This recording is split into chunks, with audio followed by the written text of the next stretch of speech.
Hey everyone, welcome back to the channel. Today we're diving into some habits that nice girls need to stop right now. Trust me, this is going to be eye-opening.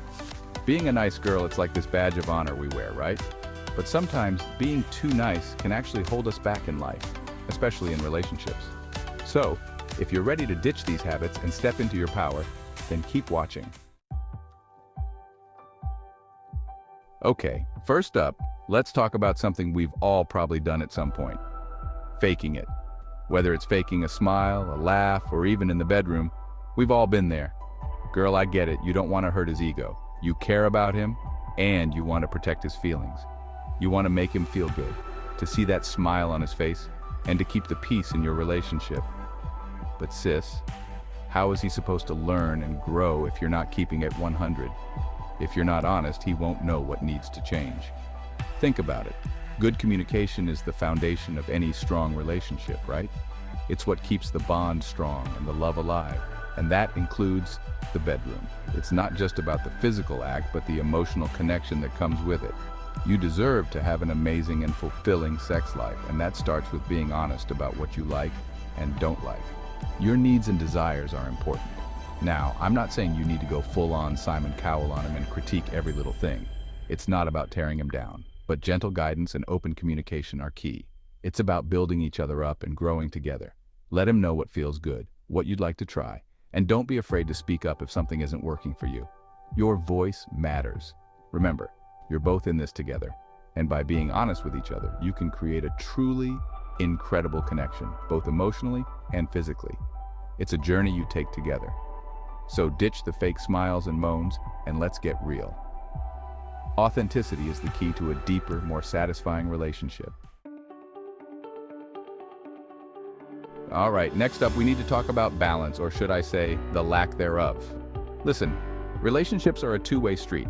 Both people need to be putting in equal effort, time, and energy. If you're constantly the one going above and beyond while he's chilling in his comfort zone, that's a major red flag.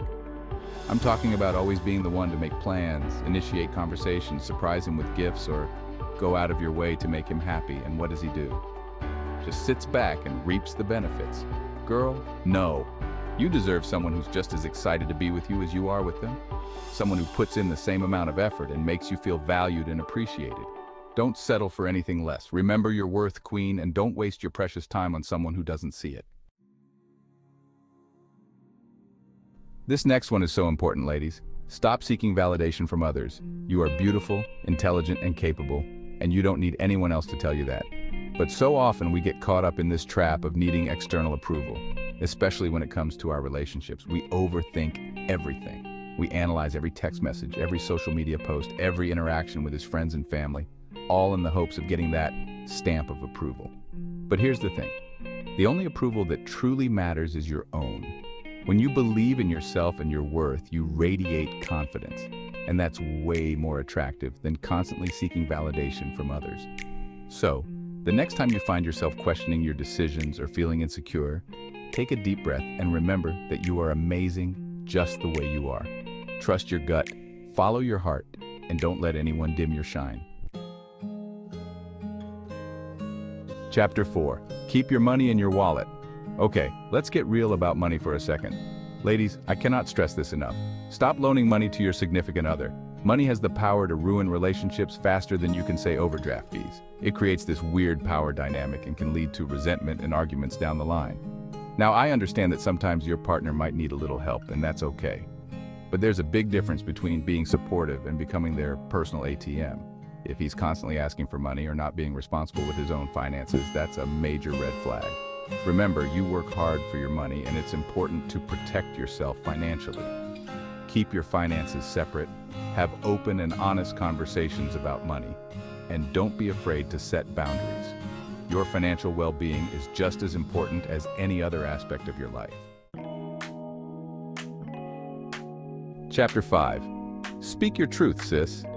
This next habit is a recipe for disaster. Avoiding conflict at all costs. Listen, I get it, no one likes to argue. But sweeping problems under the rug and pretending everything is fine is not the way to go.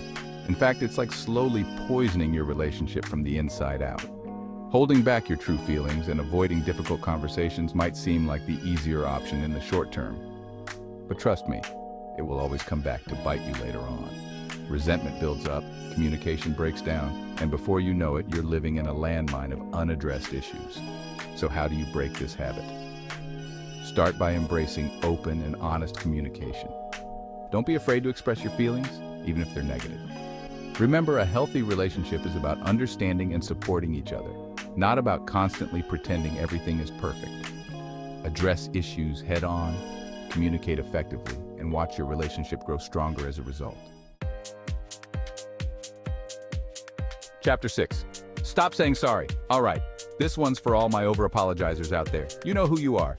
You apologize for everything, even when it's not your fault. You apologize for taking up space, for having an opinion, for simply existing.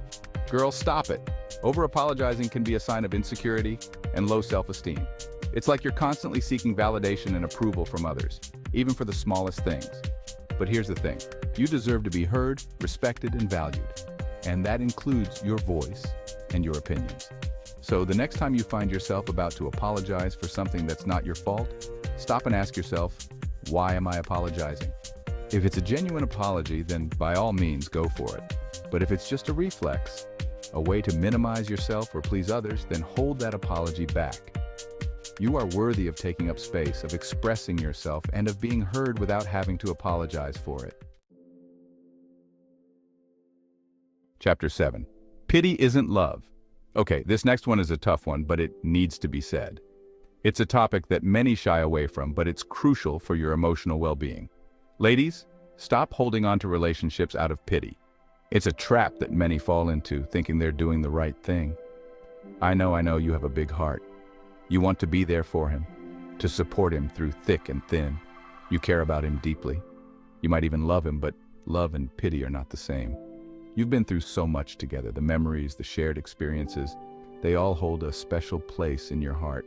But staying in a relationship out of obligation, guilt, or because you feel sorry for him is not doing either of you any favors. It's a disservice to both of your futures. Pity is not a solid foundation for a healthy and fulfilling relationship. It lacks the mutual respect and genuine connection that true love requires. It creates this imbalance where one person is constantly giving while the other is taking. And it can lead to resentment, frustration, and ultimately, heartbreak. This dynamic is unsustainable. So, if you find yourself relating to this, it's time to have an honest conversation with yourself and with him. Reflect on your feelings and the reasons you're staying. Is this relationship truly serving both of you? Are you both happy? Are your needs being met? And is there a future you both envision together? Or are you holding on out of a sense of obligation or fear of hurting him?